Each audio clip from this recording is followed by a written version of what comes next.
गुरु प्यारी साध संगत जी, आज फिर से एक सुंदर सी साखी आप सभी को सुनाने जा रही हूँ। गुरु प्यारी साध संगत जी, अगर मानो तो हर कण में भगवान है और ना मानो तो परमात्मा कहीं भी नहीं। आखिर परमात्मा है कहाँ? हम सबको यही आस रहती है, जो लोग परमात्मा को चाहते हैं, जो उसे ढूंढना चाहते हैं, उनके दिमाग में और दिल में ये सवाल ज़रूर आता है कि परमात्मा आखिर है कहाँ। तो आइए गुरु प्यारी साध संगत जी, सुनते हैं आज की ये सुंदर सी साखी। ये कहानी है एक 7 साल के बच्चे की, जो अपनी माँ से पूछता है कि माँ, परमात्मा मुझे कहाँ मिलेंगे, आखिर कहाँ दिखाई देंगे। तो गुरु प्यारी साध संगत जी, माँ भी बच्चे के मन को रखने के लिए कह देती है कि बेटा, परमात्मा पहाड़ी वाले मंदिर पर ही दिखेंगे। जो दूर तुम पहाड़ी देख रहे हो ना, उस पहाड़ी पे सबसे ऊपर जो मंदिर है, वहीं पर तुम्हें परमात्मा दिखाई देंगे। बच्चे ने सोचा, आज तो मैं परमात्मा को अपने हाथ से खाना खिलाकर ही रहूँगा। जब माँ ने मुझे बता ही दिया है कि परमात्मा वहाँ मिलेंगे, तो आज मैं उनसे मिलकर ही रहूँगा। रास्ता दूर था। गुरु प्यारी साध संगत जी, बच्चे ने हट कर लिया कि जब तक मैं उनको अपने हाथ से खाना नहीं खिलाऊंगा, मैं भी खाना नहीं खाऊंगा। ऐसी होती है सच्चे भक्त की भावना। तो गुरु प्यारी साध संगत जी, अपने साथ नन्हा सा बालक अपने खाने की पोटली उठा के पहाड़ी वाले मंदिर की तरफ चल देता है। ऊपर चढ़ते चढ़ते वो थक जाता है। मंदिर पे पहुंच के वो मंदिर के पास में ही जो सीढ़ियाँ थी, जो मंदिर को लग के सीढ़ियाँ थी, वहीं पर परमात्मा का इंतज़ार करने लग गया और बैठ गया। तभी उसकी नज़र एक बूढ़े इंसान पर पड़ी, जो मंदिर के आंगन में चिड़ियों को दाना डाल रहे थे। उन बूढ़े बुजुर्ग को देख के उस बच्चे को ऐसा लगा जैसे यही परमात्मा है। उनके चेहरे पे एक अलग सा तेज देख के बच्चे को लगा, बस अब मेरी जो मंजिल थी मुझे मिल गई है। गुरु प्यारी साध संगत जी, जब वो बुज़ुर्ग उस बच्चे की तरफ देखते हैं, दोनों की नज़रें मिलती हैं, दोनों मुस्कुराते हैं जैसे एक दूसरे की ही तलाश थी।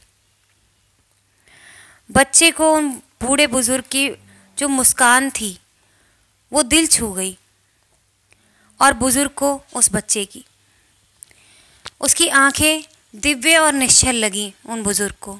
दोनों एक दूसरे के पास बैठे।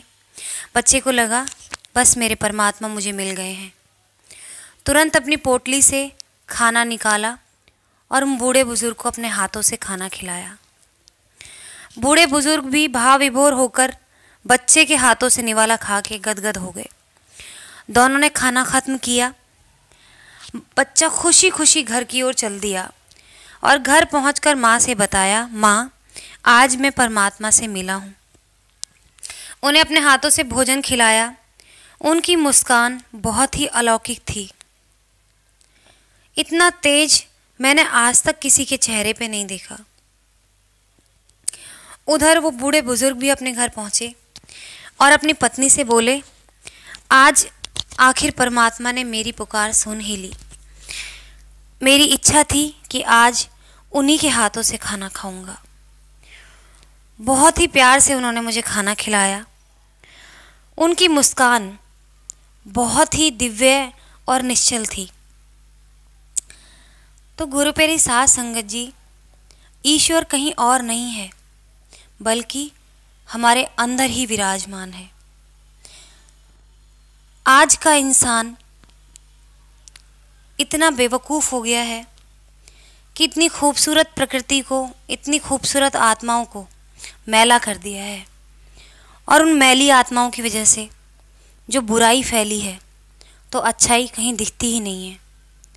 कई बार हैरानी होती है, रोना भी आता है और हंसी भी आती है कि इतनी खूबसूरत प्रकृति को उजाड़ के रख दिया है।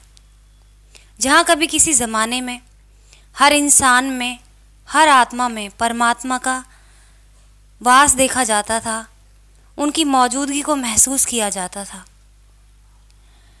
आज ज़माना इतना बदल गया है कि परमात्मा तो दूर की बात है, कोई इंसान किसी को इंसान समझ के ही राज़ी नहीं है।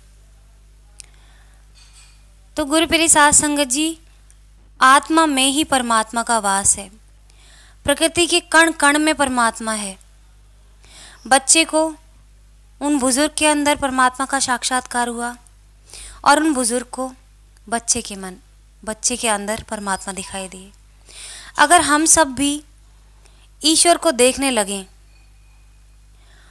तो सारी सृष्टि जो है, सारा संसार जो है, प्रेम से भर जाएगा।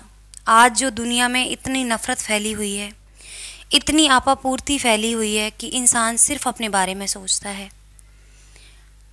उसी के चक्कर में पाप भी करता है, पुण्य के बारे में कभी सोचता नहीं, अपने बारे में सोचता है और सिवाय अपने उसको कुछ दिखाई नहीं देता। और जिसको सिवाय अपने कुछ दिखाई नहीं देता, वो परमात्मा को क्या तो ढूंढेगा और क्या देखेगा। तो गुरु प्यारी साध संगत जी, अपने मन को निश्चल रखें, औरों को की गारंटी ना लें कि वो सुधर जाएगा या नहीं, बस अपना मन साफ रखें। ये पहल अगर हर इंसान करे तो एक दिन ज़रूर ये दुनिया पहले जैसी हो जाएगी और परमात्मा इसी धरती पर दिखने लग जाएगा। मोक्ष के लिए इंतज़ार नहीं करना पड़ेगा। अगर हर इंसान अपने दिमाग में और अपने दिल में अच्छाई ले आए, हर इंसान में परमात्मा देखे, हर कर्म में परमात्मा को याद करे, तो शायद 84 में कोई ना भटके, पहले की तरह परमात्मा के करीब इंसान रहे।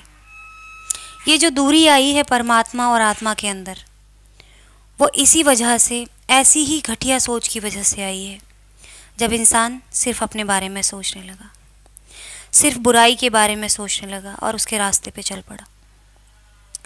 तो गुरु प्यारी साध संगत जी, अपने मन को साफ करें, अपने दिमाग को साफ करें।